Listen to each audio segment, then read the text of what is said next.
I tried beating the Not Enough Flamethrowers mod in Terraria. This fiery mod adds 12 brand new flamethrowers into the game, fulfilling your burning desire to absolutely shred through mobs with flames. Will Boio be hot enough to melt down Moonlord? Well, let's find out. I started off as always by getting myself wood. Yes, indeed Boio loves his wood, and after this I went over into an ice cave to pick up myself a bunch of ores. These are going to come in handy later when we need to craft a bunch of various different flamethrowers, so without mining we cannot make much progress. I got myself a bunch of ore, came back to spawn, made a workbench, and then went over to the right side of the world to once again go mining. I explored some caverns, got myself life crystals, I picked up some chests, picked up a plethora of iron, as iron is one of the most important crafting materials within the game, and while mining in the caverns I actually got a little bit too greedy, fell for a poison dart trap, and ended up dying to poison. Upon coming back to spawn, I made myself a little hut to protect myself from the monsters, and then went through a bunch of the various different crafting recipes of the Not Enough Flamethrowers mod. I made myself a furnace, an anvil, placed down a couple of chests just so we had an area to store all of our items, and then I crafted the very first flamethrower. This was called the Platinum Slinger, and it was crafted with 12 platinum bars and 6 torches. This acts as an early game flamethrower, shooting a short range trail of fire. It deals 18 damage, and it is pretty decent for a beginner weapon. I tested it out on a slime and absolutely demolished it. This of course also used gel for ammo, so we're gonna need to get a bunch of gel if we want to deal any damage to mobs. I ended up building some NPC prisons, reorganized all of my chests, and then went back into the caverns to mine. As I came back to spawn using 12 iron, 10 wood, and 6 jars, I crafted myself the air burster, which was a part of this mod, and it actually pushed mobs back instead of just dealing damage. This was good because it didn't use any gel, so we could still deal a decent amount of damage without running out of ammo. I made myself a gold pickaxe and then went to explore the various different corners of the world. We passed through the jungle, through the desert, and all the various different biomes, but at the very end I did end up coming back to spawn, and I made myself a massive arena to fight bosses. After this, I went over to the jungle to get myself a bunch of resources such as life crystals and some ore, and then I went over to space to explore the Skylands. I managed to get myself a balloon so we could jump higher, and then after this I went over to the corruption, threw a couple of bombs at the orbs, and then waited for the meteor to spawn in. This meteor is gonna let us craft our very next flamethrower called the Constellation, and during the time as I was waiting for the meteor, I actually decided to make myself a slime spawner using banners and make myself essentially an infinite ammo farm. The thing is, these flamethrowers require a lot, and I mean a lot of gel. So without an automated slime farm, there is no way I could actually get any more ammo and defeat any bosses, to be real with you. I found myself one of these dynamite traps, and then I used that to make myself a slime farm. Using this tactic, I got myself a bunch of gel, getting us tons of ammo, and then once I came back to spawn, I decided to fight the King Slime. Using the Platinum Slinger, we absolutely shredded through this boss, got a bunch of gel, and then after this, once it turned to nighttime, I decided to challenge the Eye of Cthulhu. Upon taking out the Eye of Cthulhu using the Platinum Slinger, we got ourselves some Demonite bars, and then after this, I went over to the Corruption to fight the Eater of Worlds. This was a brutally easy boss fight using the Flamethrower, because essentially he was just ramming into me the entire time, and before he could even touch me, I would burn him to pieces. You guys don't understand how overpowered I felt in this situation, and honestly, I just feel bad for the Eater of Worlds. We did make him suffer, but now we could progress even further into the Terraria progression as we finally got Shadow Scales. As soon as I came back to spawn, I crafted myself Demonite tools and then went over to the desert to try to get myself sturdy fossils and amber. This will let us craft the fossil fuel, which is the very next flamethrower on our list. As it turned to nighttime, I built an arena near Skeletron's dungeon, summoned in, fought Skeletron using the Platinum Slinger, and got absolutely decimated. I decided to hold off for Skeletron for now, and instead of fighting him, I went to go pick up myself some Hellstone. I got myself a bunch of Hellstone, a bunch of Obsidian, I crafted myself more NPC houses, and then I went over to re-challenge Skeletron. We did manage to take him out using the Platinum Slinger this time, and I had full access to his dungeon. Upon opening one of my first chests, I actually managed to get the Muramasa. That's pretty cool, but let's be real, it is absolutely useless. And while in the dungeon, I actually went to go speak to the mechanic, not because I wanted booba, but because I needed to purchase myself a ranged weapon called the Oiler. This shoots oil that increases damage from fire and consumes absolutely zero ammo. So I purchased that and then came back to spawn. I scoured the dungeon, got myself a bunch of water candles, opened up a bunch of various different chests, and then after this, once I came back to spawn, I fought the Eye of Cthulhu a bunch more times, went over to the jungle to get myself tons of life crystals, picked up more obsidian, and as I came back to spawn, I actually crafted myself a brand new weapon called the Welding Torch. This is crafted using 12 hellstone bars and 30 wire, and essentially it shoots a short range chain of fire that's compensated for by its damage. It deals 32 damage and it is extremely fast. We are inching closer and closer towards the wall of flesh, but I still had some key progress to make. I made myself a massive arena for the wall of flesh, and once I had full necro armor, I decided to actually go ahead and just fight the wall of flesh. I threw the guy Voodoo Doll into the lava and challenged it using the Oiler and the Welding Torch. We of course died because we were not ready whatsoever, but upon buying myself a bunch of buffs, I challenged the wall of flesh again and absolutely shredded through this wall using the Welding Torch. We are now in hard mode, so the first thing I went to go do is bless the world with palladium, mithril, and titanium. After this was done, I went through the grueling pickaxe progression of getting myself a palladium pickaxe first, and then getting myself a mithril pickaxe, and then once I had myself a mithril anvil, I actually upgraded the original Oiler to the Oiler 2. This dealt far more damage, and essentially it was just an upgrade to the original Oiler weapon. I fought a mimic in the underworld, went over to the jungle to get myself more life crystals and defeat some mobs. I fought a goblin army that was fairly devastating because we did die a couple of times, and then I went on the hunt for titanium. I got myself a bunch of titanium, and upon coming back to spawn, using 13 titanium bars, I crafted myself the titanium flame burst. This dealt 58 range damage, and it spews burning cinders that linger on the ground. It uses gel for ammo, of course, and it was absolutely brutal. This dealt tons of damage, and it was superb against mobs. I challenged the Eye of Cthulhu using this weapon, and we absolutely shredded through the boss. I made myself a pair of harpy wings, got myself a bunch of souls of light, got myself souls of night, upgraded a bunch of my accessories, fought the Eye of Cthulhu once more, and then I went on to craft myself Clinger's Breath, which is crafted using 12 rotten chunks, 12 souls of night, and 20 cursed flames, and essentially it just shoots a trail of cursed flames. This is very good for inflicting the cursed flame debuff on mobs, but of course it dealt far less damage than the titanium flamethrower that we previously crafted. Once it turned to nighttime, I decided to summon in and fight the destroyer. I had full titanium armor, and as soon as the destroyer spawned in, I spammed him with Clinger's Breath. This wasn't really too effective, and so I ended up dying. Right after this, I decided to challenge Skeletron Prime, but I also died as well. Our weapons were extremely underpowered, and it was such a hassle at this point of the game to make any progress whatsoever. I thought I was gonna quit, but Boio is not a sore loser, so I decided to persist. Once it turned to nighttime, I decided to re-challenge the destroyer, this time using a brand new flamethrower called the Garstick Guzzler. This was crafted using 12 vertebrae, 12 souls of night, and 20 ichor. I spammed the destroyer with this weapon, but to my surprise, we ended up dying once more. By this point, I was furious. I genuinely thought I would start becoming a Minecraft YouTuber. I decided to fight Skeletron Prime next, and using the titanium flame burst, we actually managed to take it out. Then later we challenged the twins, taking them out as well, and then once it turned to nighttime again, I fought and defeated the destroyer. The jungle now grows restless. You know what else is not growing restless? The subscriber count on the Boio channel every single time you guys ignore this prompt. Consider subscribing to the channel and I will love you forever. After we defeated the destroyer, I actually crafted myself a brand new flamethrower called the Freeze Thrower. This is kind of ironic because it's not hot, but it is cold. From my understanding, ice does not melt things, but what do I know? I never even finished primary school. This was crafted using 10 hallowed bars, a frost core, and a flamethrower. That is right.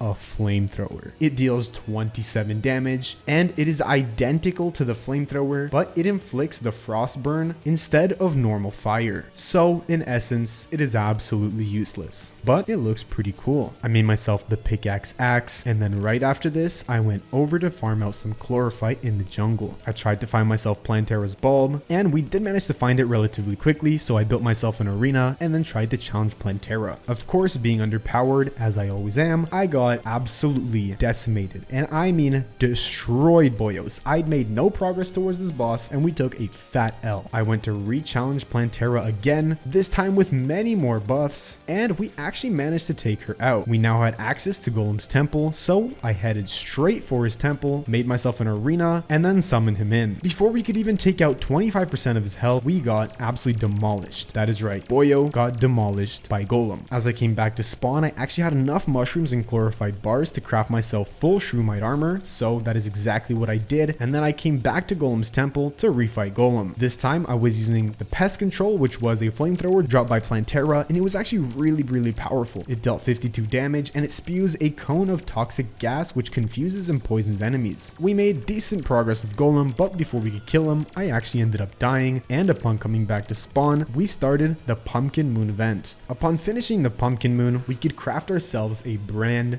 new flamethrower. Now, it might shock you when I say this does 216 range damage. That is right. It spews a burst of 3 lingering cinders, and this thing is by far one of the most powerful weapons we have gotten access to. After this, I went to go and fight the lunatic cultist, and using the Greco roaster, we almost demolished the lunatic cultist, but with a sliver of health, he ended up killing us. At this point, I needed to fight the frost moon in order to get myself a brand new flamethrower because it needed the elf melter as a prerequisite. Using the elf melter and 15 souls of might, I crafted myself the napalm blaster. This shoots a long stream of fire which inflicts a stacking burn debuff on enemies, dealing 56 damage. After this, I went to go refight the lunatic cultist, which I died to very quickly, and then I went to go fight him again. This time I did manage to take him out, and we burnt him to absolute ash. We now have the celestial pillars event, and so the very first pillar I went to go take out was the stardust pillar. Upon taking out the stardust pillar, I went to go defeat the vortex pillar. After that was out, we went to go take out the nebula pillar, leaving the solar pillar for last. Before fighting Moonlord, I actually managed to get myself a brand new flamethrower called the Raiju, which was dropped by the lunatic cultist previously that I forgot to mention. We took out the solar pillar, and the only thing left now is Moonlord. I ran back to my arena, let the big floaty boy spawn in, and then immediately started cheesing him with the nurse. Genuinely, without the nurse, I probably would have got absolutely demolished, but I used an entire wall above me to protect myself from the laser, and using the Raiju, we took out his right arm, his left arm, his eye, leaving only his core exposed. And once his core was exposed, we shredded through his core and absolutely burnt up the Moonlord. I put all of my final flamethrowers within a chest and said farewell to the Not Enough Flamethrowers mod. Be sure to check out another video like this on screen. Consider subscribing to the channel if you're new. Drop a like on the video if you enjoyed it. This has been Boio. Peace out.